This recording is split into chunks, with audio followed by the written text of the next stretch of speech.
Hi, Lori. Hi. Hi, Fred. Hi, Robert. I'll mute We'll myself. see how long I can stay connected. Sorry. Hi, Robert. Well, we hope that you can stay connected this time too, Caprice. We understand the issues you have. One of these days, we're going to have broadband across the country. Hi, Hope. Hi, Yeah. Caprice. Why are you wearing a mask for? That's just her photo. Oh, okay. It was just a short blast. There she on my is. computer. Yeah. There's DB and Dawn. Hi, DB and Dawn.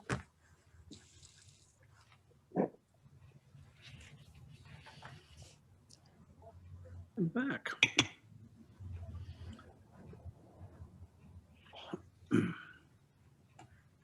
Here comes Martin.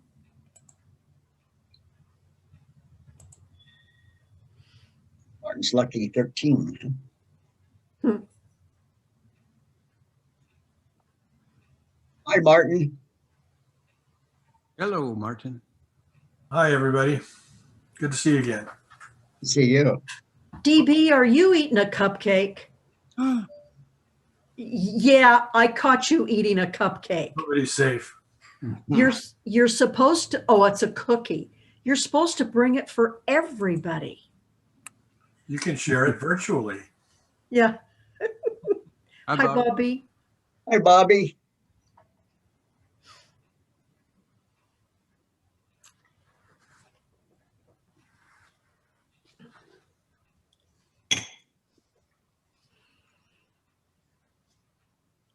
It looks like we can go pretty soon.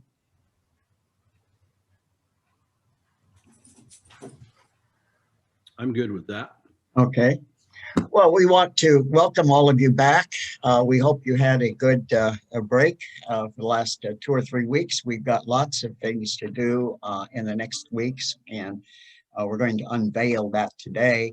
There's been lots of news happenings that we're going to be commenting on, and we just ask you maybe to tell your friends and your neighbors that this is going on and invite them, tell them the price is good, and they don't have to read any books, but they've got everything that we need and they need to be successful in the conversations in their heads. And so we're really glad you're back, and hope that we have some spring weather soon for all of us to enjoy. So with that, Greg, would you like to go ahead and Sure. Welcome, everybody. It's great to see you, and it's great to be starting our third series, the spring series, and to actually do some pivot in our focus of our conversations. They're actually going to be broadened out.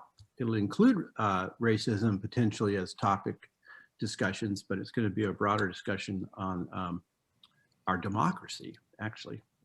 But before we do that, what we would like to do for the bulk of today's conversation is to take a look back and to look back at our learnings and conversations and our wonderings since autumn, actually, on our discussions about racism and dismantling racism. Sorry about those pings coming in. It's my class in China. Wondering where the teacher is. No, actually they know, they're just having some questions.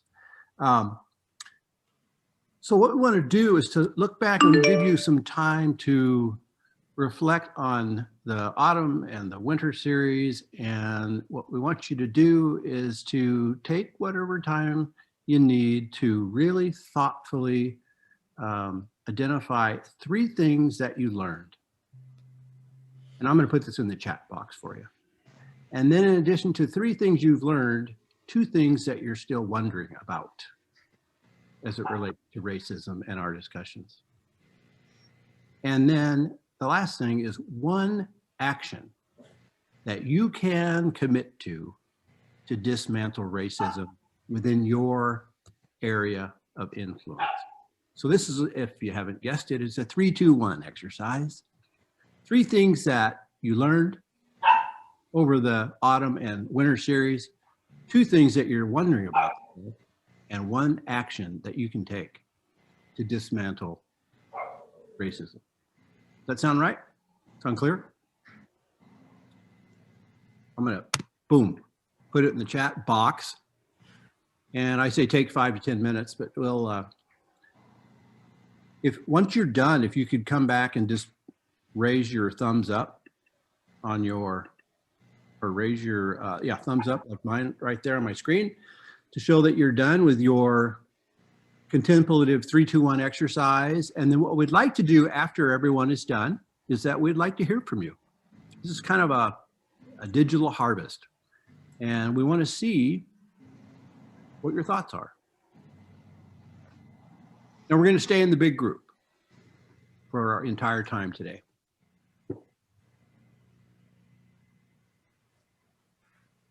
All right, you may begin. If you need any of those questions or anything repeated, let me know.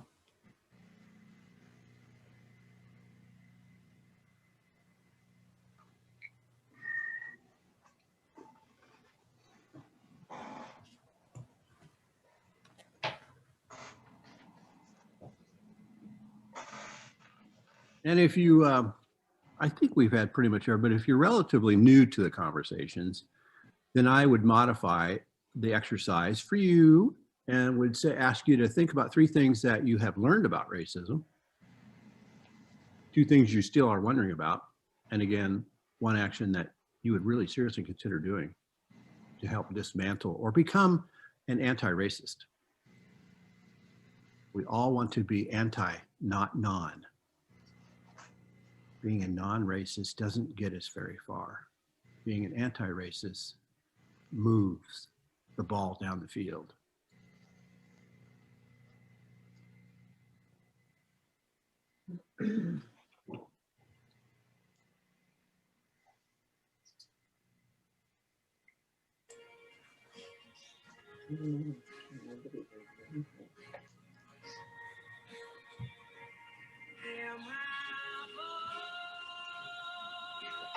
Well, I'll be honest with you. I haven't figured out that I'm a racist yet. I've been trying to think of the ways I am. I know I've probably made a slip of the tongue based on being raised in a family, not a blatantly racist family. In fact, yeah, there was a variety, I guess I'd say. But I don't know, even though I never met a black person until I was in the military. And I can't think of a racist thought I had. I mean, sure, when I was in high school, you know, that kind of stuff, that garbage comes up, but you're not really a person yet then anyway. But I'm having trouble saying that I'm a racist. Sure, I could do more for sure, but I'm not a courageous person either. So I can only have myself do so much. Like, you know, I'm glad I've done marches and things like that, but that's not really much of a risk usually, unless you're in Portland maybe. But I've written letters, but that's all easy stuff to do. So I just don't know if I have what it takes to be really out there and be courageous about it. Mm-hmm. Thank you. That's good. That's good, candid thinking, and I appreciate you sharing that.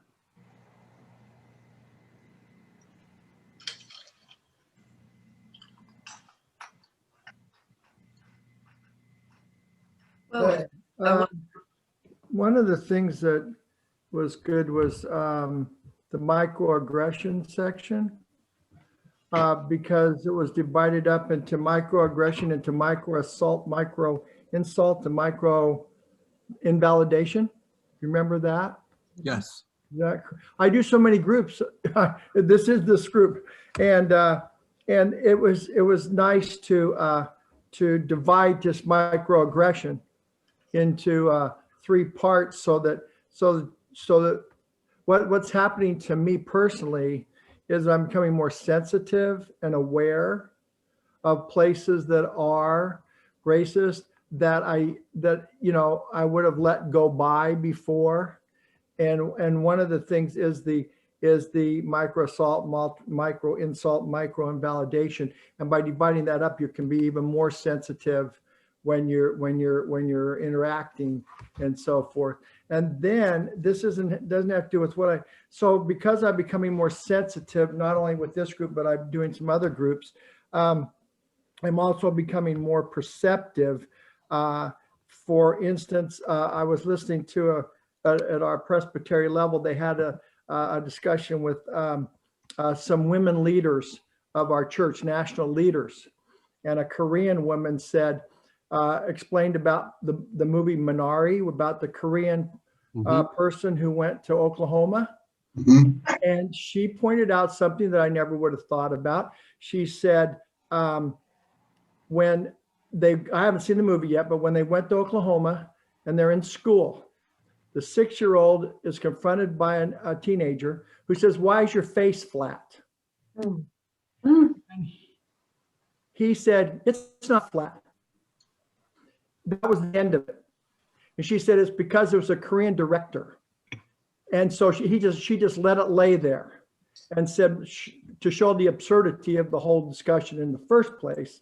Right. And she said, if it would have been another director, like a white director, they might have taken that, ran with it, and we got to take this guy off to sensitivity training. The Korean director, hey, this happens all the time, the absurdity. So I thought, wow, that's new. That's new. And then the third one is, I've been reading The Black Dangerous Space, the Black Dangerous Neighborhood. And Kendi in his book says, no, they're dangerous neighborhoods or they're Black neighborhoods. They don't have to be Black dangerous neighborhoods. And as you watch the trial, you can pick up one of the defenses of this guy. The defense is trying to show that it was a Black dangerous neighborhood. Right. Not a dangerous, it could be a dangerous neighborhood, could be a Black neighborhood, but when you combine the two, it pops out as racist. And one of the commentators said, he's just hoping there's one racist juror that could pick up on that. Right. And I see, so little things like that are really I'm really starting to pick up on all these nuances that I never really picked up on before. Yeah, that's good, David. Yeah, there's that storyline of that Black people are dangerous, Black people are crime, and they're scary and dangerous. And it goes way back, and it still exists today. And I think that's right. I think they're trying to pull that out and use it as part of their defense, that there's this angry mob or a mob that's potentially dangerous. And they were probably just more shocked to see a human being being murdered in front of their eyes. Exactly. That's what and you watch the video, you can kind of tell they are concerned. Yeah, that's right. Concerned enough that some called 911 to report the police on the police. The police on the police. Yeah, called the police on the police. So obviously they weren't anti-police. Right. Yeah. Very good. Yeah. We have Janie Scheich in chat made a couple of comments. She said, I've learned some definitions of words I had never heard, such as tokenism, microaggression. And another important learning to her is how important history is to teach our children. Excellent, Janie. Excellent is right. This brought to my awareness when we were watching the news one night, and I wish I could remember the exact specifics, but the news media too often portraying young Black men as thugs and as dangerous, and when they just as well could have shot a scene with a young white man acting out in that particular situation, but they didn't. They showed a young Black man. And I wish I'd really picked up on that more and called or sent a message to the station and brought that to their awareness, because I don't think that they are sensitive enough to how they are portraying the Black community and why was this Black man singled out in that particular news piece? Right, right. Some of you might remember when early on, one of our early conversations, when I mentioned that I was looking at reading the paper one day, and in the obituaries, I just happened to catch a name. I didn't know them, but it said that their funeral service would be delayed because of the Asian virus. And so I called the funeral home and I told them who I was. And I said, you know, I think that's a racist comment. I think it's something that certainly a business like yours should avoid. And so they explained to me that it was something that came from the family. And so I said, well, you know, I know something about funeral homes dealing with families. And I said, they need your guidance lots of times. And I think that you could guide them so that they can call it the coronavirus and that. And so he thanked me, he was very polite. And bottom line, I haven't seen them refer to the Asian virus since in their call, in their obituaries. And so it was just a very positive conversation. It wasn't angry, but it worked. Yeah, that's good. You wanted to say? Yeah. Rich and I were saying almost the same thing, and that we're more aware of the racist, you know, because of our white privilege. Never even thought about white privilege until this class started, this conversation started. Never even thought about, you know, to me, white supremacists were mean people that carried flags and I just, yeah, or wore white hoods or whatever, but I just did not think of white supremacists as being anybody but those other people, and didn't realize that all of us, because of our white privilege, have some of those tendencies. And as far as, you know, and then learning about the fact that all people are included that are non-Caucasian are included in this umbrella, as we're seeing now with the awful racial attacks on the Asian population, and it's just appalling to me that these people have put up with this. Apparently, this is something that's gone on for years, and it's just yeah, it's pretty upsetting.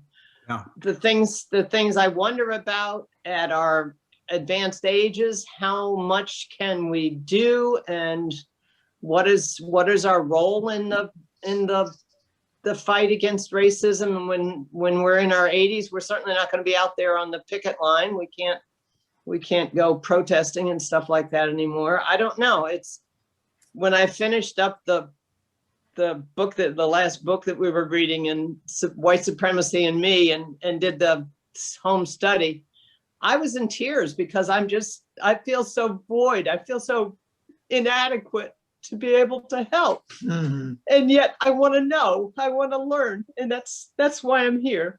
Mm-hmm.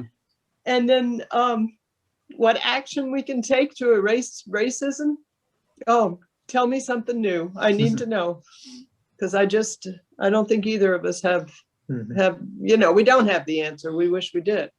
Right. But I love what David's saying about the sensitivity. I'm aware now more when people say things and you think, oh, wait a minute, that's a little racist.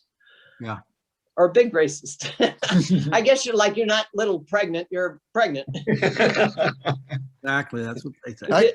And Rich had something. Well, I can add that also, actually, add to the fact that the challenge is how can we pull together the rightists, the leftists, the Republicans, the Democrats, the independents, all these people to have a common goal as far as making this certainly challenge of correcting this problem about racism. whether it's as Janice says, whether it's the black, I include the Muslims, and look at the Jewish people. Look at the terrible thing that happened in Pittsburgh. And so how do we pull these people all together? In fact, that's worldwide. And it's a challenge. And maybe I won't, in our 80s, maybe I won't see it. But on the other hand, this discussion about democracy and already hearing what's coming makes us hopeful that there's people that are actually out there studying this. Yeah. Yeah. Long before George Floyd was killed. Right. I mean, they were putting the report out when George Floyd was killed. So, Right. yeah. Right. Okay. And I'd like to mention something that Lori called to our attention today, and we checked out. What would your attitude be if a service club you belong to announced a speaker that was coming as a luncheon speaker who was a blatant racist? How would you respond to that? I can. Hey, Lynn? Yeah, I can address that because I read about that yesterday, and I did send an email to the Rotary Club because they were going to have Joe Arpaio to celebrate him. And yeah, and I was appalled. I was apoplectic. I thought I didn't think I could even type anything. I was so upset, but I did send him off an email, and then right shortly after that, I heard that they canceled him. But how could anybody, any human being, want to celebrate Joe Arpaio? He's a misogynist, he's racist, he's just, everything bad that you can think of. And he does it with pride, if that's the correct way to term that. I mean, it just, it's like, I'm missing the word. You tell me, Joe Arpaio, is that the one that was the sheriff on the border? Yeah. Sheriff down in Arizona. Okay. In Arizona. Yeah. Okay. Yeah, he put people in tents. He made them wear pink underwear for uniforms, to shame them. He treated them so horribly. This was our local Rotary that was going to do No, this? let's qualify this. It was Creekside Golf Club Rotary. Right. It wasn't the Salem Rotary or any other Salem chapters. It was Creekside. And Sheriff Joe was the one of the first people that Trump gave a pardon to. Right. And so, yeah, those of us that have been around a while remember this sheriff, this flamboyant sheriff down south in Arizona, who was a real piece of work. I hadn't heard about this. With the Rotarians, especially, I was a Rotarian for a long time in inner Northeast Portland when I worked up there. And the Rotarians have a 4-way test. That's right. To which they are supposed to apply to everything they say. And Joe Arpaio would not pass. It's not the truth. It doesn't build goodwill and understanding. It's not fair to all concerned. And I can't remember what the 4th test was, but he flunked that as well. Is it still ongoing? No, what they did is they canceled it, Martin, and no one knows why, but many of the comments on the Creekside Golf Course Facebook page is from Salem Rotarians and other chapters asking them, what were you thinking? This doesn't fit into the 4 standards of our organization, Right. and on and on and on. So we haven't heard the end of this. It will be interesting. And it hasn't made the newspaper yet, really. And so Well, it's just, we went and looked at It'd it. be interesting to see what the club has to say. And I live in Creekside neighborhood. I'm a social member of that club, although not a member of that Rotary. Okay, It's interesting. concerning. Mhm. This is something I've debated with my son about, free speech versus somebody like Arpaio. On college campuses, Willamette's a good example. They've had a great speakers bureau, and they've had people of all historically across the political spectrum speaking. And I'm torn when people are invited to speak at Willamette, and folks that disagree with their point of view, essentially shout them down so they can't speak. I'm not sure. I mean, I understand, you know, if their message is abhorrent, you know, say a Holocaust denier at Willamette, I wouldn't want to listen to the person either, but I'd rather get the ugly ideas out in the open and refute them than just, you know, become a mob that shouts people down. I mean, but it's a challenging issue. You know, how should that be handled? I mean, somebody like Arpaio at Willamette, I mean, at the Rotary, I see that different than you know, a public forum open to everybody. How should disagreeable people be dealt with? I think we're going to get to that this series. Okay.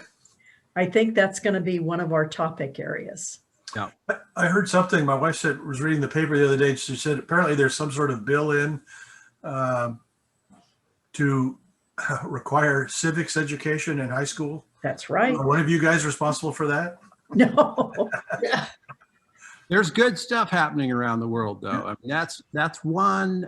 The resolution that the Dallas City Council passed this week. That's another. Read that. Read that resolution. If other cities have done that, that is a very good template. Yeah, I remember. You know, I have a memory. The older I get, the more I vividly remember things that never happened. But I remember like a year-long block. The first semester was civics, and the second was PAD, Problems of American Democracy. Yeah. And my wife says, "Oh no, it was just civics," and I must have had that in college. But boy, I have a memory of that, and it was lots of useful discussions. Yeah. We had civics, and the other semester was history, American history. Let But me- that- Our senior class was called American Problems. So you're it's still working. Let me ask this about that resolution of the city council. Did that, they said they had received many comments as they were doing this. I was wondering, just speaking about action, is there anybody here that, I know I made a comment in the letter of the editor one time, but I was way back, but I'm wondering, because it is a really good resolution, I thought, and well thought out, like they unanimously did it, which means some of the people had to come on board that haven't been on board before. And and so there was some progress. It looked like there was some progress there. I was just wondering how that came about. I should talk to somebody and say, how did that finally come about that you could move from several people just, saying no to the one that you ended up writing and unanimously passing? Yeah, and it just happened like, boom. Darla, I think you've got something you'd like to say. Yeah. Darcy. Or Darcy, unmute yourself.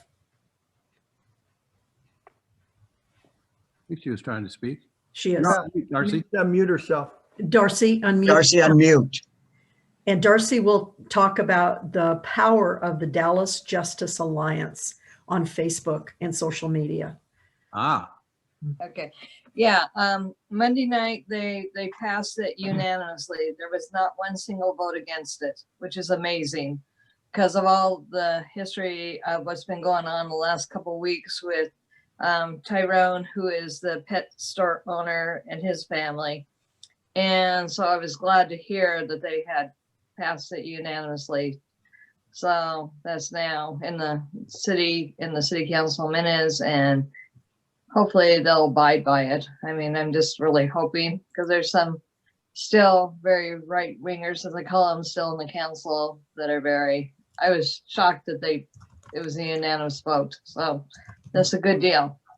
Do you believe it was the pressure from Tyrone and the article in the paper with Tyrone Jones and what he had said in the paper? Do you think that was part of the pressure? Oh, definitely, because the meeting before, he talked about the problems with the city police, the mayor of the city, and the lack of response of how they've been treating him. And it was just appalling. And he was actually laughed in the face by the city manager, or not city manager, the city mayor. And then the city mayor said, well, you can always call my office and we'll discuss the problem. And so I was just like, oh my gosh.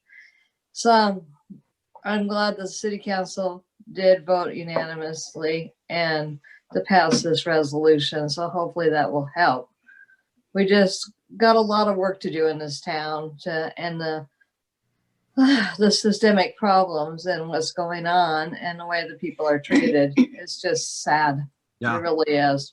That's a really low hanging action item. If you're not from that council and you have and your council hasn't done something like that, you could grab that. We'll post the resolution, Lori will, or the link to it, and you can look at it. It's really well done, and you could submit that to the mayor's office or to the council people and say, hey, we recommend you really take this serious and do something similar. Look what Dallas just did. Yeah, that'd be great. Thank you. And I wanted to mention in the chat box there is, Martin, your writing is really great. The 3 things: the problem of a single story. We talked about that. Problem of systemic baked in racism. Problem of implicit bias. A couple things you're still working on, wondering about how to genuinely open yourself to broader experience. What to do about the effects of white privilege in your life. That's so true, with those of us that have white privilege.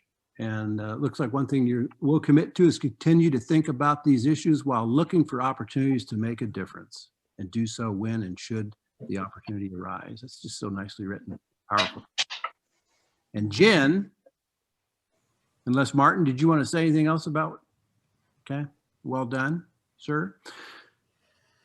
Jen, 3 things: the depth of systemic racism and the overall ignorance and denial that exists today, awareness of unintentional actions and remarks that hurt others and are perceived as perpetuating racism, and 3, the history of racism beyond slavery and redlining, Jim Crow laws, etc. We heard about that from some of our speakers. I thought when Jose came, councilman out of Salem, and talked about how that the real estate issues are still have bias and racist kind of thinking, that's was eye-opening for me.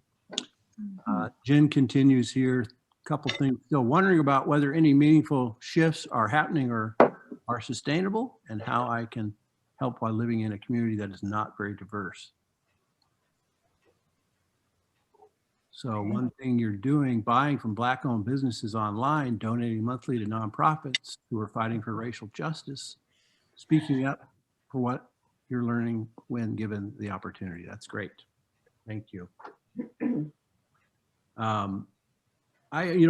George Floyd, the trial's on, as you all know. I don't know how many of you really were following it that closely, but I just want to say something about that case from my background, just for you to be thinking of and mindful of, because I haven't really ever heard it much brought up before. But broad daylight, right, when that case happened. And just imagine if that Mr. Floyd had been white.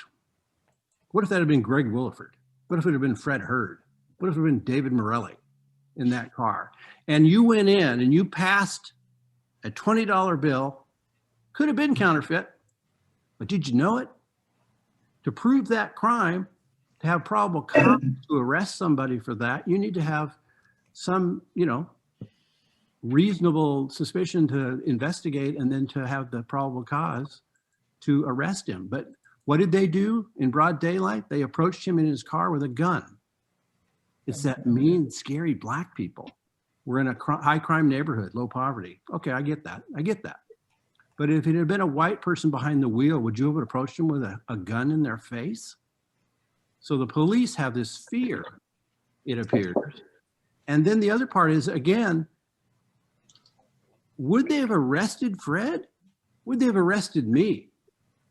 How do you have to show, if you're going to arrest somebody for the crime of passing a counterfeit bill, you have to show they had knowledge that it was counterfeit, because all of us probably have passed a counterfeit bill at one time or another. Who knows?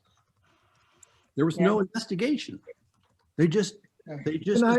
Can I ask you, because I wondered about what is the process if you pass a bill? Do they give you a citation and say, go to the courts while they investigate? Or do they arrest you on the spot and take you to jail? What is the? Well, and that was part 3 of my, and that's excellent questions, David, because part 3 would be during COVID, a year ago, May 25th, COVID was a big deal. And we're trying to figure out how to handle it. Why on earth would you waste valuable police resource by actually, if you had probable cause, you could have cited the person. Oh, okay, yeah, okay. For forgery. But to answer your question more fully and more fairly and have due process and a good healthy system, you have to investigate. You can't just hook somebody up because somebody said they passed a counterfeit bill. Where's your probable cause that they knew that? I mean, I haven't heard that yet. I've never heard it in almost a year. Well, okay, I have been following it, so I want to ask you. So it's me or Fred or somebody. The investigation is going to take some time. So what do they do with me while they're investigating the passing? The counterfeit? We get all your information. Let's say if you don't have the probable cause, then you take information. You file a crime report from the store, Cub Foods, and you have a suspect who just passed it. You collect the evidence, which is the bill. You could do some investigation and inquiry with the suspects and say, and you may have found that envelope that had a torn up 20 and then another 20, which that might be your evidence there. You got to go through the process. So at the scene, right? And yeah, at the scene. You're holding me. You're telling me, hey, stay here. Sit down on the curb here while I go through and investigate this thing further. You do it right there on the spot. Is what absolutely. Yeah, absolutely. And if indeed he was under the influence, you may have been able to arrest him for driving under the influence because, how did he get there? You didn't see him driving though. So you'd have to investigate. That's my whole point is that I didn't see any investigation. But if say what you would do if you don't have the probable cause and you collect what you can get, you investigate what you can do, and you know who he is, he's a resident there, you can come back and see him at any time. Okay. Why do you waste your resources to hook him up and then have everything that happened? Police organizations today are one incident like that away from a major scandal and then riots everywhere. Mm-hmm. And look at the racial tones there that we have there. Why were the police so fearful? Yeah. And then it's, I'm telling you, I've never had a gun in my face. And and then where's the probable cause to arrest him? That's what, where was the probable cause to arrest him? I won't belabor the point, but one other thing I was thinking about is, so they pulled the gun, and stood behind him, and they opened the door, and he looked in. He put his gun away. Must be, yeah, he's clear now. He put his gun away, so he realized it wasn't a dangerous situation at that point, and pulled him out of the car and handcuffed him. He didn't keep the gun on him. He put his gun away. So right there, I thought about that. I thought he obviously knew he was dangerous. He put his gun away. And then you look at that expression on his face, which is, I told Adair it was sort of like, he pulled his fingernail clippers out and decided to file his fingernails while he was doing it. I mean, that was, he was. Oh, that's the other, yeah. It was before that with the when he first pulled him out of the car the very first time, when the first guy went over there and the other thing is the kids went over there and asked him, hey, you passed this $20 bill, come on in and my manager wants us to talk to you. He didn't seem too scared. Yeah. Like I say, the policeman. And then watch his face while he's got his knee on George's. That's further down the line, but yeah, I was just thinking that initial thing there was no fear at the beginning. Yeah. Took him out, put him on the sidewalk, talked to him a while, waited for the back, everything, and then all of a sudden, bam, Coley.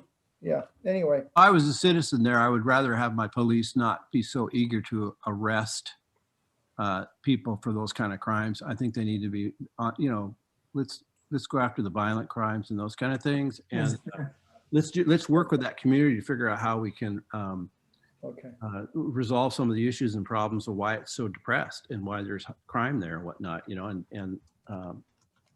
But to just hook somebody up. Gaylin.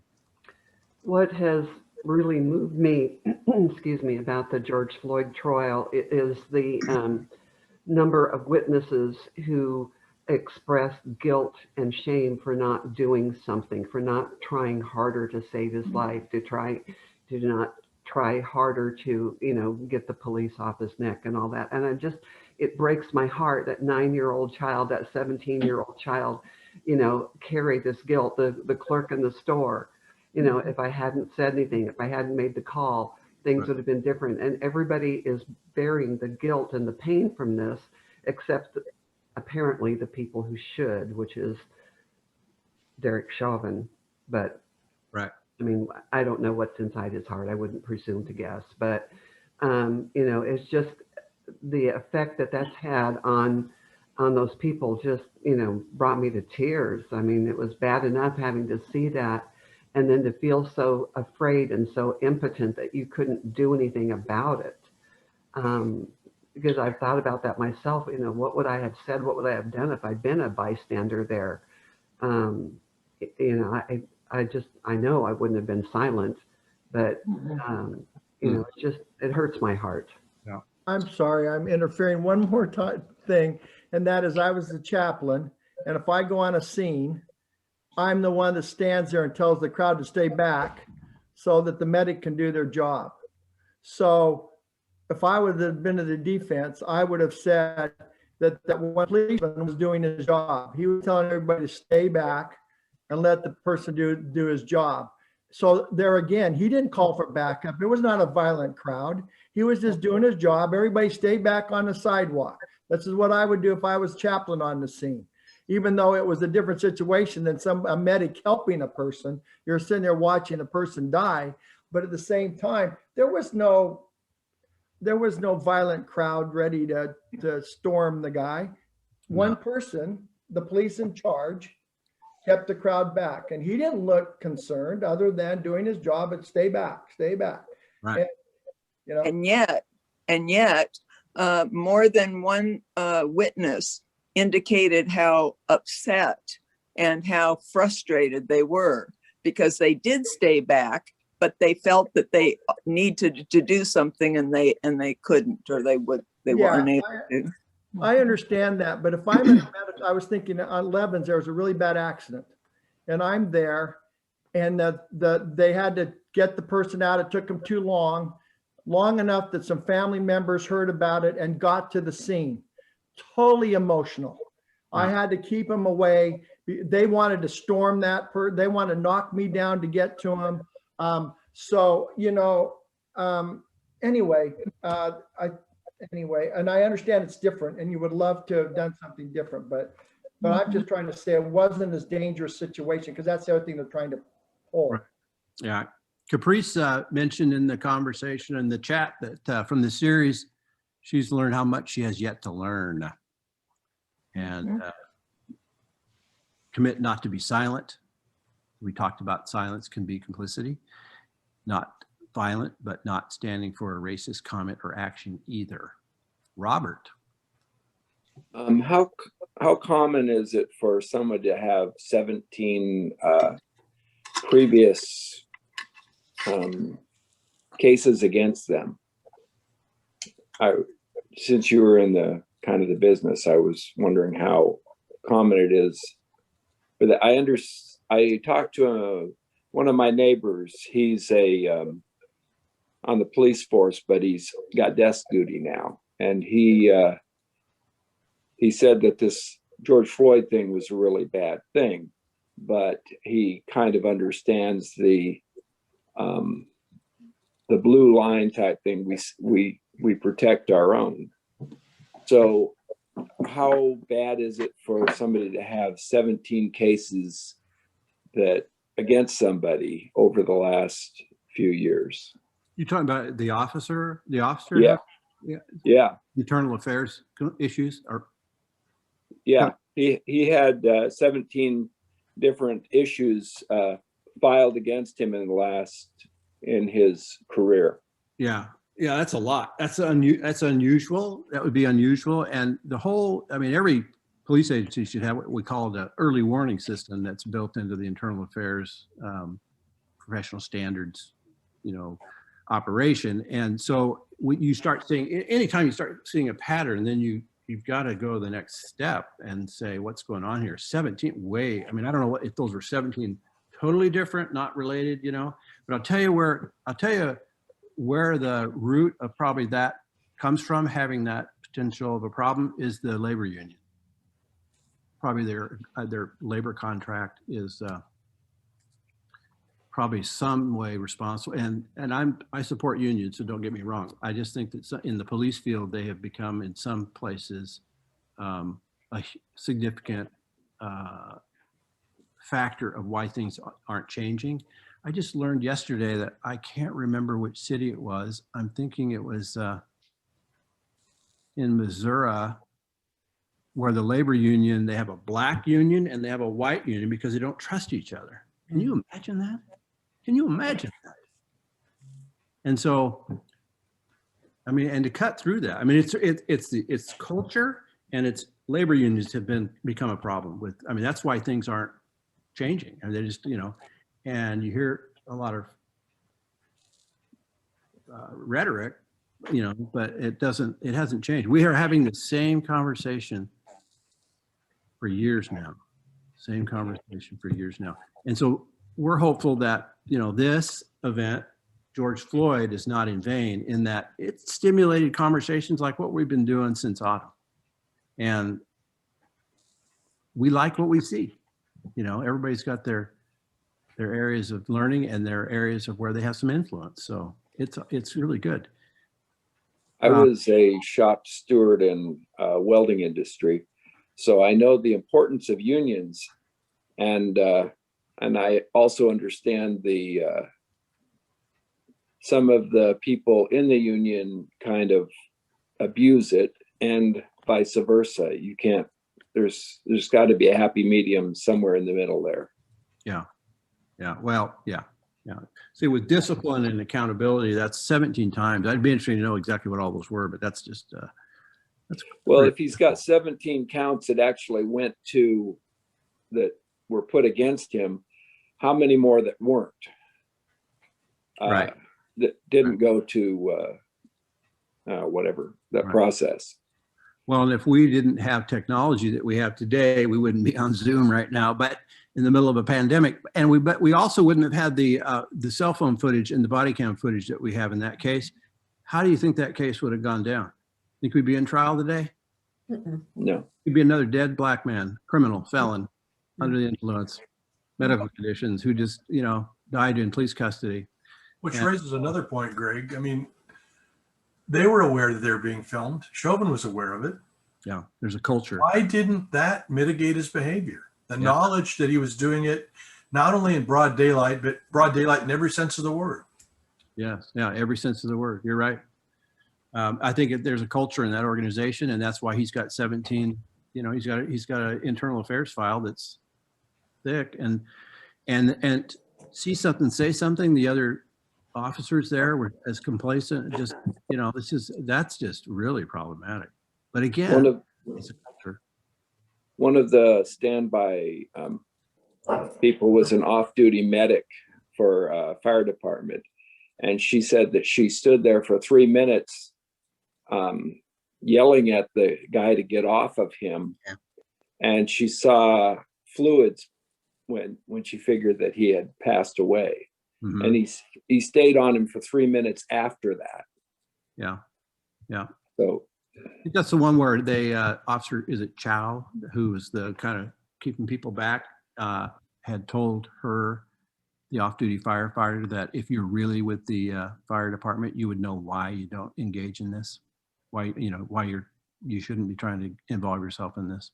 Right, that's what I was trying to say, is that his job is to get her, and the defense should have said that to her when she was on the stand. You understand why he did what he did. You had no identification on you.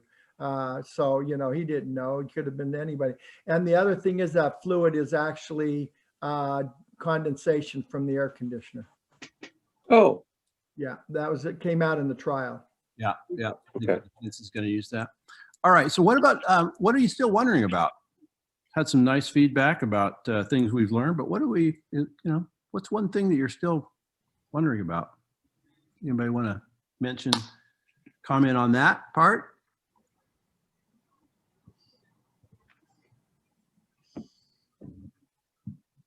Is Darcy? Galen?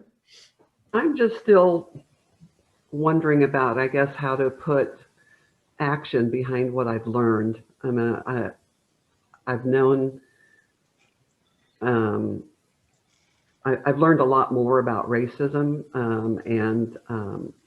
and about anti-racism as opposed to non-racism and you know, privilege versus supremacy and all that. And now I just want to know how to put that into action and how to use what I've learned. And that brings up for me what is really bothering me now that is related to all this, and that's what's happening in Georgia. You know, that's racism, and it's undermining our democracy, and I mean, that's so many things going on there, and I think that ship will probably be righted because of the corporate outcry and the public outcry. But I'm not confident in that. And I'm just wondering, you know, what can I do to support that? What can I do? I don't know. I just feel impotent sitting here and you know, wanting to do something and not knowing, you know, what to do. I'd like to address that a little bit. You know, Galen, I think it was you that you mentioned earlier that when we started talking about the Rotary situation, about what to do. Well, one of the things obviously there was to write a note, and because that certainly is making a difference. They don't like those notes, and I think it's just a legitimate question, you know, and you don't have to go slashing about it, but you know, just say it concerns you. Do you all just kind of raise your hand? Do you all know what the initiative process is in Oregon? Raise your hand if you do. Remember now. All right, let me just quickly run through it. Somebody has an idea, and they circulate petitions, and you might have been to library or somewhere in Oregon where there'll be people gathering signatures, and they want to place something on the ballot, and it might be something you like, it might be something you don't like. But once they get enough signatures and Secretary of State confirms that they have the signatures, then it'll be on the ballot and the people will vote on it. There's an initiative right now that is that's going to be circulated soon, which will ban assault rifles. It'll ban magazines of a certain size. It'll limit them. And it offers work in background checks. So there's a group in Oregon that is going to be circulating petitions, which would place that on the ballot. So in November, I think November of 2022, it might be May, but anyway, next year, this would be on the ballot, and voters in Oregon could vote on it. And if they pass it, then assault rifles will be illegal in Oregon, and there'll be a limit on magazine size, and there'll be background checks and that sort of thing. Now, that can be on almost anything, and that's how the Constitution can be changed and all of that. So the initiative is one way that something can be done. The other thing, and I feel for you in my heart, I do, as an American. What's going on with our country? And there have been some references about that. But I heard this week on a TV, on radio or TV, about people wondering, and I hate this expression, sunset of the American democracy, and wondering if the same thing is going on with Israel. Their prime minister is being tried now for corruption. Yeah. And so they were linking the two,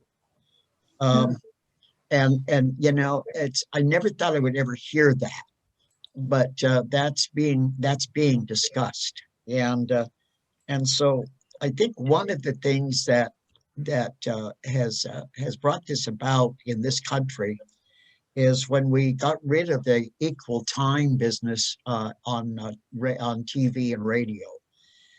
And we started allowing all of this 24/7 stuff going on. And if you're far right, you've got something you can turn on to. If you're far left, you can tune in there. And nobody is required to give equal time. I think that this is a question we need to begin. And I know Ron Wyden had a town hall today in Dallas. And I think this is a question we need to bring up with our elected officials and ask them how they feel about going to the FCC and pressuring them to bring back equal time. Somebody mentioned how we get, I think Rich said, how we get our parties talking again to each other. And that's what I remember when I was in the legislature. When my book comes out, I talk a lot about friends that I had in the Republican Party, and we work together. And so I think that one of the things that we can do is begin this business of trying to go for equal time again in radio and television, so that this 24/7 business of say whatever you want to say we can do something about it. If you talk against somebody, then the other side has to have equal time, and that's one way to deal with it. And then something that's already come up in this evening is the business of teaching civics. If we think about it, we're talking about the fact that we're not teaching civics in our classes, in our high school classes, or doing anything in the grade schools, but particularly in high school. And so these same people are going to be going to college, and then one day are going to be running for Congress, for seats in the Congress. And we're noticing now that our young people have no grasp of what government is about and how it works. Well, do you think that somewhere along the way, somebody who's running for Congress who did not have civics along the way and government is going to suddenly, with an election to the House of Representatives or the Senate, they're going to understand what government is about when they never had any learning in it? That's what's going on. And so you have people that have no grasp of what government is about, and they're running for office. And that's at the county commission level, it's at the school board level, and it's also at the congressional level and on up. And so I think that we've got to go to the school boards, and we've got to be quite insistent as a school board that we're going to begin to teach civics in our school curriculum. And we can talk about laws if we want to, but believe me, in the legislature, if that's been introduced, there will be people who will say, now, I don't think the legislature should be interfering with curriculum. And there's something to be said for that. But the school board is the one that does set local curriculum for the schools. And so I think that's an area where we should really be taking that into account. So it's a long answer, but the initiative process is important to what you're talking about, Galen, and also the local school boards. Yeah. And so I see it as several prongs, but I don't think we're in our sunset years. And I do think it can be turned around, but it's going to take work, and it's going to take folks and you don't have to be master politicians to do this. You just have to be master Americans that can go out and say, this is what I think is important, and my opinion is important. And that's what it's about. Thank you, Fred. And I think about half of the states have an initiative process. Yeah, they do. They're policy-making, sausage-making factories. Yeah. Thank you. And I'm happy that we decided to kick off the spring series with a reflection back and this type of discussion, because what I'm seeing is the real wondering and kind of interest to, it's like Galen, where do we go from here? And how do we make kind of sense of this? And how does it connect these other issues, which we all know and have seen are out there? And racism is one social issue that we've been working on and discussing, but there is a much broader issue that deals with democracy and other things, voting rights, the media, all of that. And so that's great to see everybody's kind of curiosity and perhaps even a little struggle with. What's been going on in Georgia is all about racism. Oh, That's what it is. yeah, flat out. And they say the same laws or bills are being introduced in 40, I think they said 47 states. Well, let's be honest about it. There might be a bill introduced in Oregon, but that's not going to go anywhere. But and I'm sure that's true of some other states. But the business that we see in Georgia and Texas and other states like that are that's racism, and that's all it is. Yeah, yeah. Galen.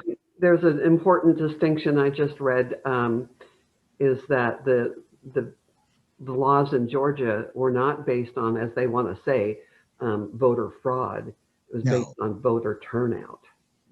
That's what it's all about. Yeah, yeah, it's pretty.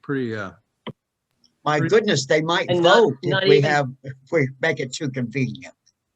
The not only turnout, but the color of the people that turned out. That's right. That's right. I think they were really appalled to think that the Black people voted as well as they did. Stacey Adams did an incredible job.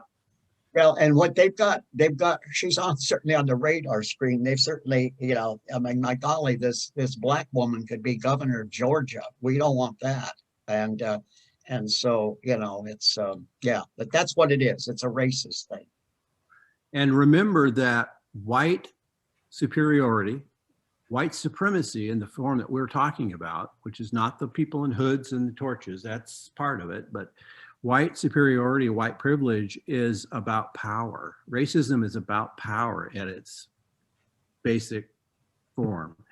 And we looked at statistics and demographics, remember, in the autumn about the changing demographics of America, and they are accelerating a little bit faster than what was predicted. The recent census results will show this out probably again, but America is browning, and people at 18 and younger are no longer, the majority are no longer white, they're brown. And I think that is part of what you're seeing in the North, the South, and you're seeing this struggle about what people see as a zero-sum game, and that it's potentially going to lose their power, and we've got to stop that.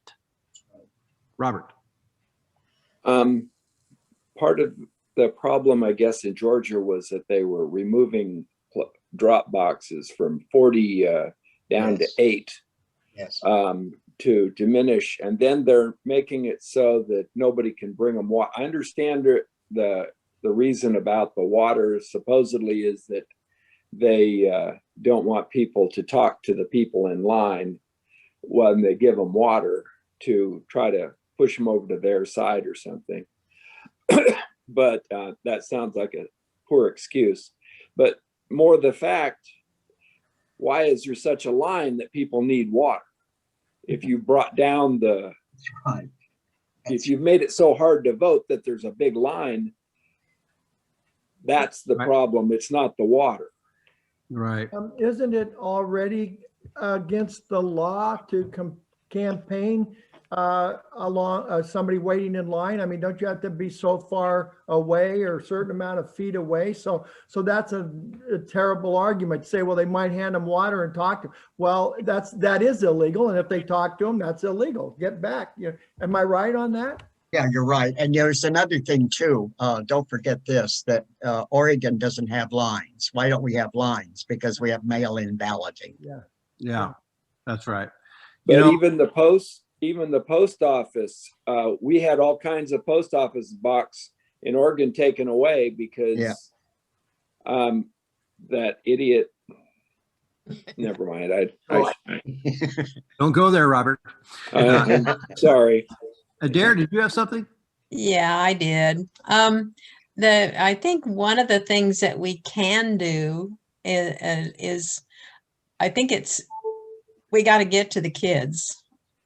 And the school districts are really working, at least Salem Kaiser is, they have it on paperwork and in the plans to promote equity for everybody, for every reason that there is any disparity, whether it's color, intelligence, poverty, or what. they're trying to make things equal, and so I think school boards is a good place for us to go to really to support, good candidates, to work for good candidates. It's relatively easy, that kind of work. And we need to get the school boards to get all the teachers to buy into equity. There are, some are just gobbling it up and doing everything they can. And just like every place else, there are people that balk at change and say they're non-racist. And so there's no reason for us to worry about this because I'm not racist, blah, blah, blah, blah. And I'm not going to change the way I teach. And so working on the school boards and getting the school boards to get those teachers to do what they're supposed to be doing, I think, and support the leadership. That's you, Adair. Darcy. Yeah, before I retired, I worked for Salem-Keizer School District for 17 years. And when Christy Perry became the superintendent over there, she implemented a board of students from 9th through 12th grade of council to figure out what was needed for the students, for their rights, for their color, everything. And they would have monthly meetings, and it was really, really good. And I'm not sure if it's still going on. I'm hoping it is. And then she brought in the Grand Ronde Indian tribe, the Celeste Indians, and she brought those into the school district too, because the student I worked with was a Celeste Indian student. And so it was really good, the outreach that she has done.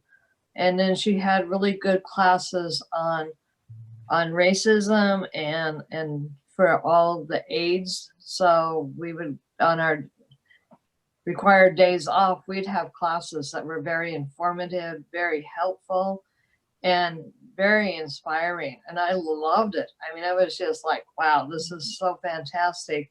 So the school district is trying in Salem-Keizer for that really well. So I give my hats off to her for doing that. So if we could do that with all the school districts, and like Adair said, reach out to the teachers and to the school board and keep that going, it'd be fantastic.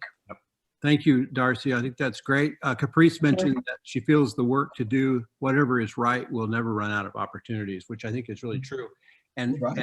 And ground yourself in the knowledge, the new knowledge that you have gained in the last 2 series, because you start to understand the language of racism, and you can see things like Adair mentioning that some school districts perhaps, or school staff think, well, I don't need that because I'm not a racist, and it goes back to what? The good, bad binary. And they're actually just completely over their head, and they want to be a non-racist. Well, I'm sorry, if we're going to really take action and be dismantle racism, we have to be anti-racist.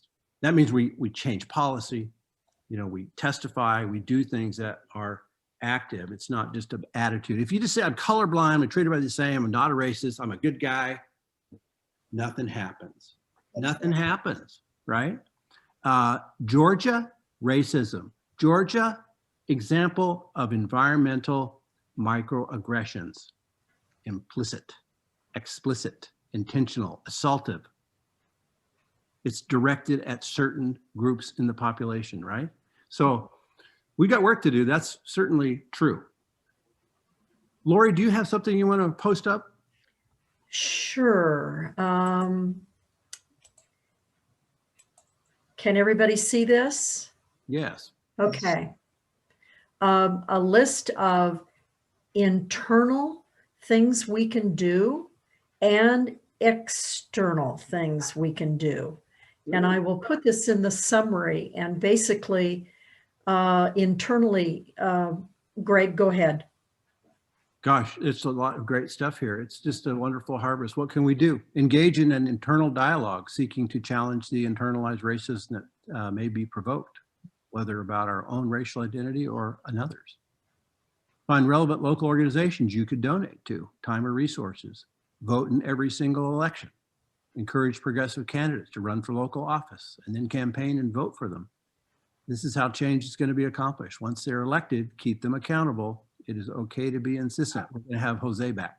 Demand accountability for the words and actions of your elected officials every single day. Teach your children to be empathetic, compassionate, and unwavering in their resistance to white supremacy. Teach them that it is necessary to speak against racism and bigotry in all forms, even if it is an adult being bigoted. Give them the tools to confront these problems morally and with a desire to grow and learn. Be bold in your stance against white supremacy and police brutality. Do not be silent allies. Display your pride in being inclusive and equitable. Hang a sign in your window or on your front lawn. We must show hate that love is stronger. This is a marathon, not a sprint, that's for sure. Pace yourself, take mental health days off, and know that others will carry the flame for a bit. We are in this together. Use your hard-earned dollars to support businesses that are actively anti-racist. Demand a stance be taken. Silence is violence, and this is not a political moment. This is a human rights moment. Demand that businesses commit to being transparent in their leadership and financial beneficiaries. We must defund white supremacy. Diversify the entertainment you derive joy from. Listen to the genre of music you wouldn't think of listening to. Robert, did you ever hook up with some African or Black people for your artist group, I hope? Let yourself feel and emote. Seriously, seriously, seriously. Did your neighbor say something horrific? It's okay to cringe or to cry in rage. Measure your responses. Hey, you know, on that sign business, I wanted to mention my desk faces the street, and Bush Park is across the street.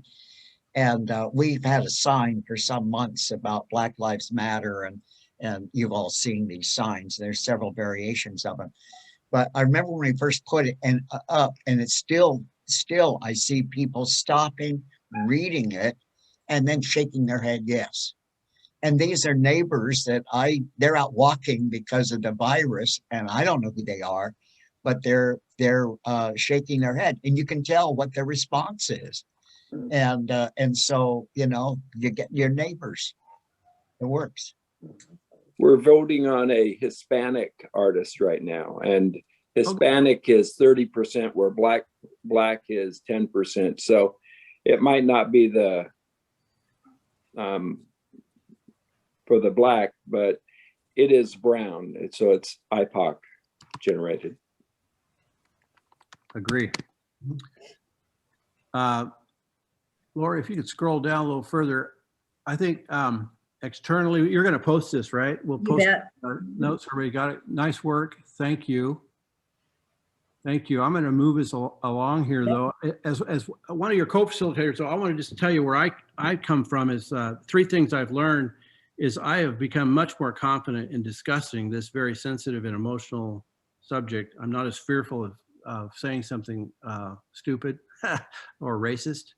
And I'm learning the language of racism, which I found is part of my learning and ability to be successful in these kind of discussions. And then the true history that was stolen from us as a child, as I went through the public school system, of what they didn't tell me about Christopher Columbus and Oregon history and slavery and all this. 2 things I'm still wondering about is storylines. And as you know, we talked about briefly about people have storylines. So when you are in these discussions, people might say, well, I just, treat people the same. Or they say things like, yeah, but my family was Irish, and when they came over here, they were brutalized and they were really discriminated against, and they made it. How come the Black people can't do that? Asians, they made it. Why can't the Black people do that? And so you need to have enough working knowledge and factual knowledge of history to understand how to respond to those, because you can't let them go. And then, so I've learned also about how to say, I'm not so sure that's right, but I'll get back to you on that, And I see the power of being an anti-racist. I'm wondering more about how I can become more active in that. And one thing I am going to commit on, I'm going to say two. One is I'm going to keep teaching. And two, I am going to be appearing at the Rotary in Dallas on the 29th at their invitation. So I'll be talking to them about, actually they asked me to talk about microaggressions of all things. So, ta-da. All right, I need to move this along. Greg, we have a quick question from Bobby. Oh, it wasn't a quick question. I was gonna Okay. share. Please. So, well, if you need to move on. No, you go ahead and share, Bobby. Oh, okay. I'm tying together your question of what have you learned with what are you wondering about? Because it's the same thing. All the things I'm learning about appropriations and to appropriate from a culture. Mhm. And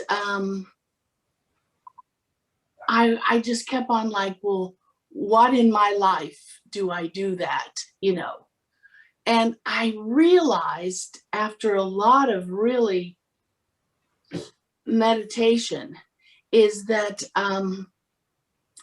I've been appropriating Indigenous Hawaiians for almost my whole lifetime.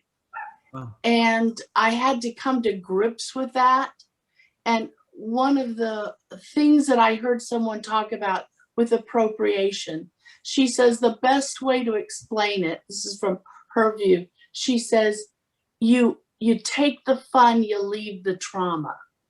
Mm. Like people that are appropriating with like, let's do green hats for Irish Day, let's do a sombrero for, we've all seen that kind of thing where you take she was saying, it's like someone breaking in and taking all the good stuff and leaving the trauma. So I was born in Hawaii. I'm very proud of that. And it's always just felt like, even though it was just by luck and my dad was in the military, that I got to be born in Hawaii. But even though I left when I was very young, I would always say with such pride that I was born in Hawaii. Even though my older siblings said that because it was a territory and not a state yet, that someone will come and they would take me away. Yes, my siblings did that. Anyway, because they are siblings.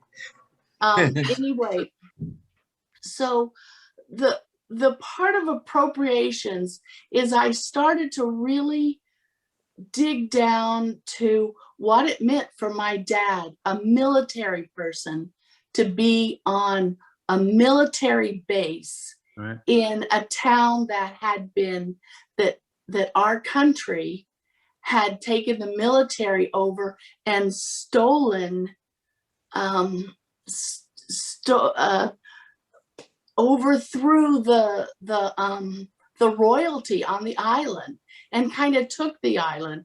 And so I'm still proud of saying I was born in Hawaii, but as much as that's true, I also keep a hold of the trauma it must feel for the Hawaiians to drive by the base, for maybe some of the feelings of what Indigenous Hawaiians felt about the tourist people, the people in military, in military uniform.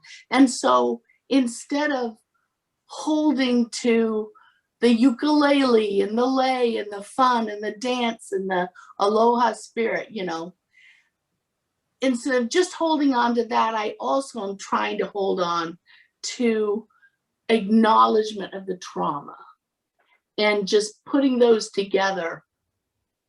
So very good. Thank you for sharing that. Thank you, Bobby. Thank you. Thank you very much. Bobby, there's you now have a former president too that was born there. Mhm.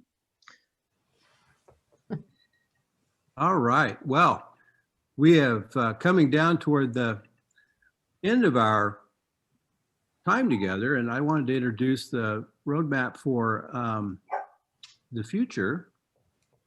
And basically, we all have mentioned this. We're kind of in a moment of crisis in this country. If you look at it, our democracy is in the middle, and there's all these things, these forces going on out in our environment, political structures that are outdated, disruptive fake news, social, economic inequality is getting greater and greater. And then this hyper political environment that is just kind of stuck. In addition to that, we've got a lot of unrest, political, social, got a pandemic that we're moving through. Economic crisis is being impacted by that. We've got serious work we need to do with criminal justice reform. It's not just the police. It is the entire system needs to have a really serious look at it. And we got to be doing something different than what we've done in the past. Because as far as the police go, I would submit we're asking the same questions over and over again. And we got to figure out something different. So what do? Someone said that perhaps this is a civic awakening for us and we should seize the moment. And our friends at the National Arts Institute has developed a really nice report on the work that they're doing, and we would like to kind of follow along on that and take a look.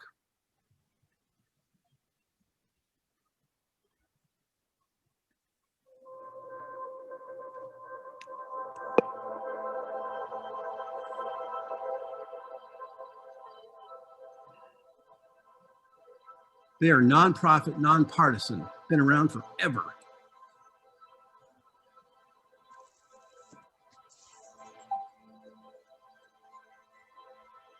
We gather so that our founders' words do not go diminished, but also so that the work does not go unfinished. For it's not just a declaration of independence, but the everyday declarations of its descendants that make a people equal. You don't have a healthy democracy if you don't have healthy democratic institutions. Americans don't participate, I think, in large part, fear. I think there is often a distrust between citizens and their governmental institutions. They feel like there are certain people who hold the power. I think we are at a crisis point in our democracy where a lot of people feel they aren't being heard. Are there ways that we can reinvent what was invented first 250 years ago? The Academy, which was founded in 1780, was designed to be of service to the nation, to help the young nation at that time grow strong and effective, and to prove the experiment would work, the experiment in self-government.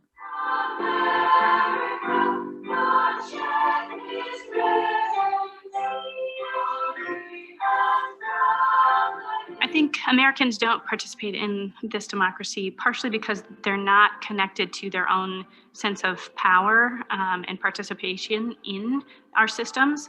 People have said, you know, when we look at what's happening around us, why will my vote matter? Even when the mood might be negative, the act of being able to discuss it and come up with new ideas is a pathway to change. Greatest thing about our democracy is full participation by all of our citizens. Democracy demands that we all participate. Part of what it means to be American is to continually, productively, generatively argue over what it means to be an American. There's nothing in the Constitution, not one word about political parties. We're at a time right now of what one of our participants called civic awakening. People are now taking responsibility for each other. Our recommendations are not going to solve this problem, but we do believe that the recommendations we're working on will create capacity to work on this problem, and that it is work that absolutely has to be done.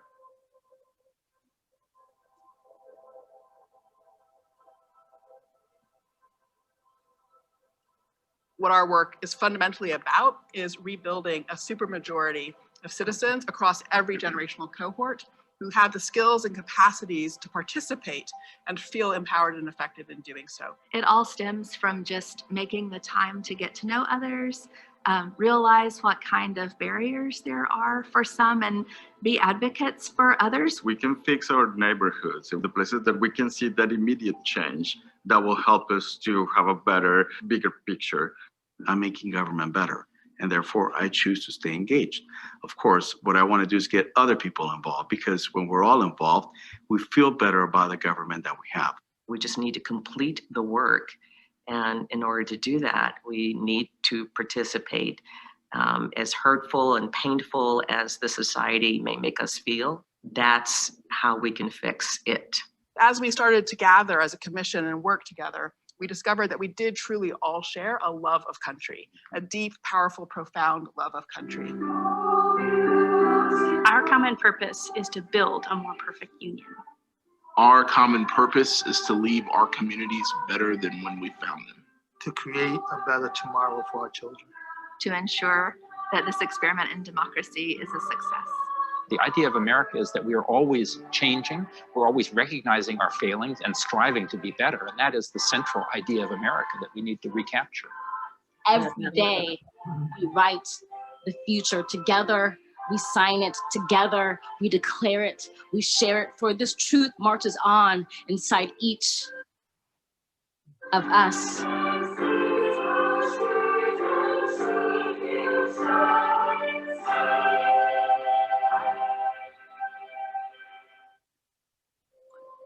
That's our roadmap. We're going to follow that. It mirrors a lot of what you all expressed today about what do we do and what, how do we get going and how's it linked to our other greater issues that we see around our country. So we're going to follow and have discussions that relate to the strategies. One thing to keep in mind is that the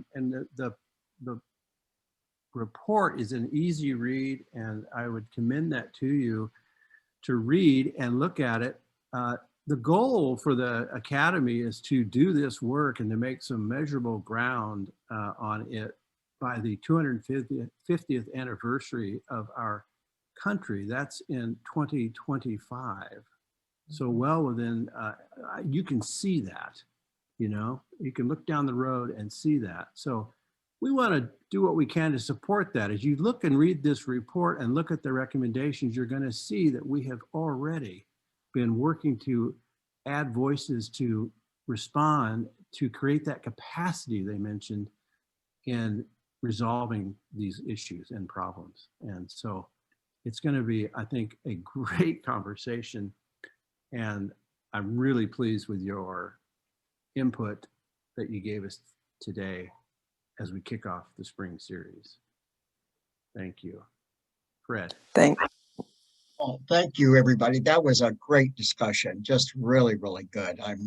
My heart is just overflowing with the good comments that you had. That this is what I believe, and and this is what it's going to take.